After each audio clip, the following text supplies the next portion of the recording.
법원에서 이렇게 증언을 한 증인도 있지만 대부분 경찰, 검찰을 거쳐서 법원에 온 사람들이 대부분이다 이 말이지.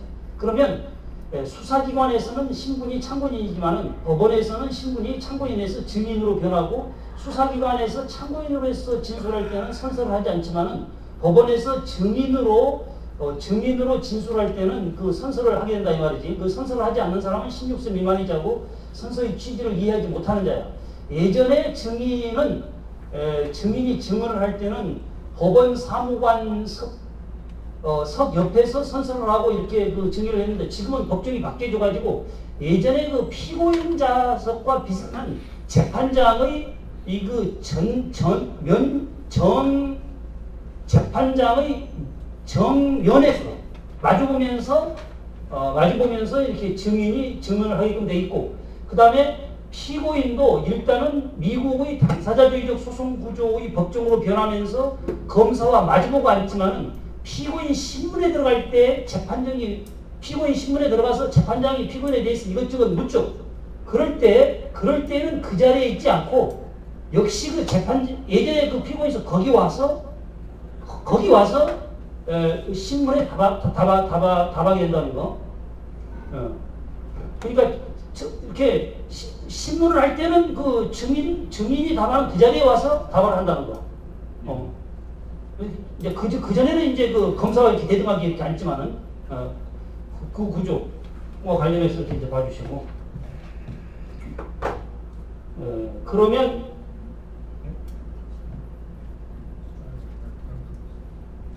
13번에 1번이 정답이라니까. 그 다음에 14번에 업무상 비밀과 증언 거부권자와 가장 거리가 먼 것은 14번에 몇 번이야? 4번. 4번 뭘로 바꿔야 돼? 뭘로 바꿔야 돼?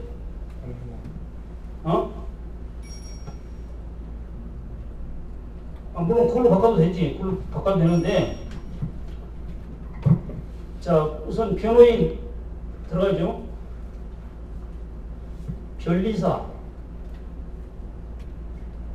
공증인. 자, 사법시험에 합격해서 변호사 자격증을 취득하게 되면 변리사 업무도 할 수 있고 공증인 업무도 할 수 있습니다. 공증인. 그 다음에 CPA 회계사 업무도 할 수 있고, 그 다음에 법무사 업무도 할 수 있고 공인중개사 업무도 할 수 있어. 그래서 변호사 자격증이 얼마나 좋냐? 변호사 자격증 하나만 따면 나머지 자격증도 다 취득한 거야. 행정사 업무도 할 수 있고, 공인중개사 업무도 할 수 있고. 그러나 변호사가 뭐 공인중개사 안 하죠. 자격이 없어서 안 하는 게 아닙니다. 왜냐하면 더 큰 일 할 수 있기 때문에 안 하는 거야. 공증인도 할 수 있습니다. 공증인. 그 다음에 세무사업도 할 수 있어요. 변호사 자격증을 따게 되면 세무사. 그러나 이게 그 세무 업무는 굉장히 전문적인 지식을 필요로 하고 있잖아. 할 수는 있지만 또 다른 일 때문에 안 하지. 그 다음에 의사, 그 다음에 한의사, 치과의사, 그 다음에 약사, 그 다음에 간호사, 그 다음에 성직자, 목사, 승려, 유불선기 다 포함이 된 성직자들. 그 다음에 조무원이 아니라 조산사야. 조산사로 바꿔야지. 조산사. 조산사가 뭐 하는 사람이야? 그 지금 받아내는 사람들 있지? 아이들. 산부인과에서 하잖아. 조산사. 인과에서. 근데 60년대, 70년대는 이거 하는 분들이 많았어요. 간호사들 중에서 이 자격증을 취득해. 근데 지금은 뭐 그렇지 않잖아. 다 산부인과에 가서 하지. 조산사. 그러니까 정답이 4번인데, 조무원은 조무원은 뭘 조무원이라고 그래요? 조산사는 이게 간호사들이 이제 주로 하는 것이고, 그 조무원은 조자판? 뭐 좀 말이 이상하지만은 아주 간편한 사무 업무에 종사하는 사람을 조무원이라고 해요. 근데 지금은 이게 폐지가 됐죠. 아주 간편한, 뭐 오드나 치고 이렇게. 이걸 조무원이라고 해요. 조무원. 그러니까 14번에 4번이 정답이고, 그 다음에 16번 재판장의 허가가 필요한 경우는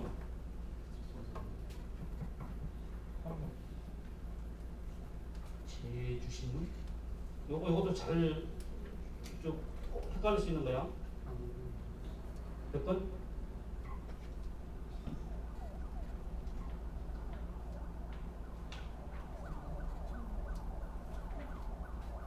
재판장의 허가가 필요한 경우는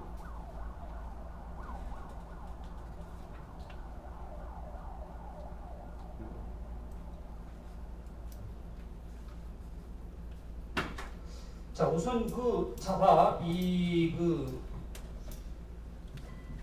주신문은 이제 처음에 하는 게 주신문이라고 그랬거든. 주신문. 그러면 신문을 하는 자와 신문을 당한 자가 주신문은 이제 대체적으로 이제 프렌드십이 관계에 있는데, 주신문. 처음에 이제 주신문이 이루어집니다. 그러면 이제 주신문이 끝나면 이제 반대신문이 이루어져. 반대신문.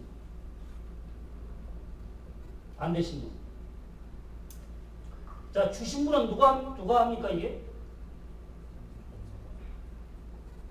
물론 검사도 하고 또 누구도 할 수 있어. 변호인도 할 수 있지.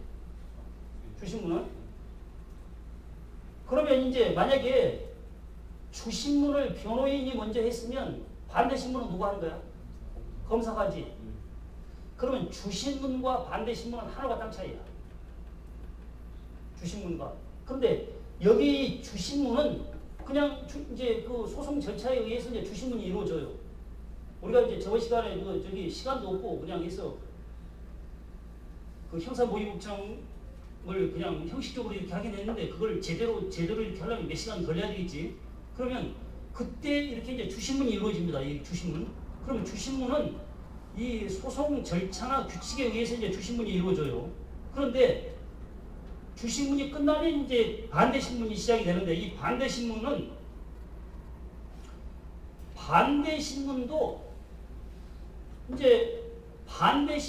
재판장의 그 허가가 필요한 부분이 있습니다. 반대신문에도. 주신문에서 나왔던 내용이 아닌 새로운, 여기에서 이루어지지 않았던 완전히 새로운 어떤 내용에 대해서 신문할 때는 예외적으로 재판장의 허가를 받아야 됩니다. 그렇지 않으면 이게 재판이 굉장히 지연돼 버리잖아. 중구난방이 되고, 그 다음에 질서에서 깨져버리잖아. 그래서 이 반대신문에도 새로운 사항을 신문할 때는 재판장의 허가를 받아야 돼. 이걸 아시고. 그러나 원칙적으로는 이 주신문과 반대신문은 그냥 이렇게 허가 없이 진행이 되는 거야. 그러면 게임이 여기서 끝날 수도 있지. 간단한 사건 같은 경우는. 그지? 근데 복잡한 사건은 다시 재주신문이 이루어진다고. 그렇지? 그러면 그 다음에 이제 여기도 이제 재주신문은 주신문에 나타나지 아니한 사항에 대한 신문을 이제 재판장이 허가하는 겁니다. 처음에 했던 그 주신문에 나타나지 아니한 사항에 대한 신문을 재판장이 허가하는 것이고, 그 다음에 이제 재주신문이 있으면 이제 그 다음에 재반대신문이 있겠지. 재반대신문. 그 재반대신문은 여기는 그냥 그 재판장의 허가를 받아야 돼. 나머지는 뭐예요? 나머지는 앞에 이루어진 신문과 다른 완전히 새로운 사항에 대해서 신문이 이루어질 때 재판장의 허가를 받지만은, 여기는 처음부터 그 재판장의 허가를 받아야 돼. 그냥 재판장. 그러니 정답이 몇 번이요? 재반대신문 4번이 정답이 되지. 그 다음에 이제 재반대신문. 여기서도 게임이 끝나지 않을 수가 있거든. 복잡한 사건은. 그러면 여기 어떻게 되냐면 제재까지 갑니다. 제재. 여기도 재판장의 그 허가가 전제가 된다는 거. 허가. 제재까지도 가요. 제재. 아니고 제재도 가겠지 이렇게. 근데 이것은 뭐예요? 재판장의 허가가 전제가 된다는 거. 근데 여기 그 반대신문에도 요거 주의해야 돼. 반대신문에도 주신문에서 이루어지지 않았던 완전히 새로운 신문이 시작될 때는 재판장의 허가를 받는다는 거. 예외적으로. 그러니까 여기가 이제 그 16번에는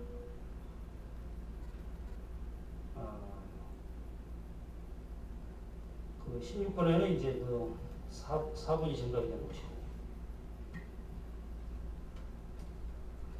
그러면 이 피고인 그 신문과 관련해서 그 우리 소송법 그 조문을 좀 잠깐 보자. 조문을 그 284조 봐봐. 그 284조.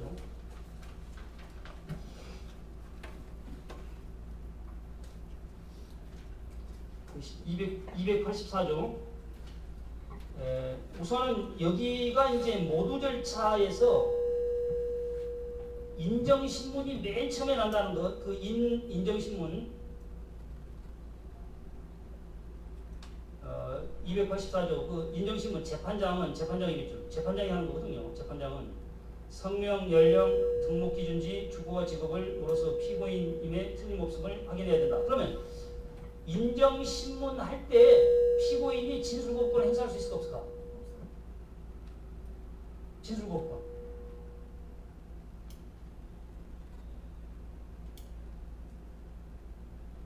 그 앞에 조문을 봐봐. 183조 2 피고인의 진술거부권 있지.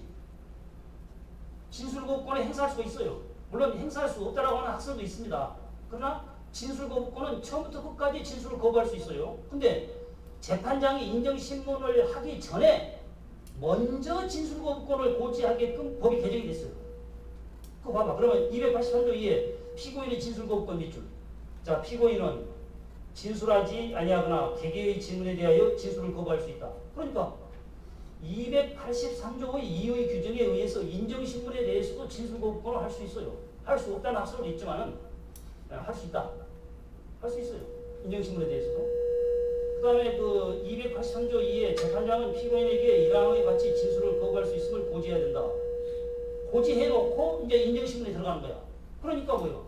인정신문에 대해서도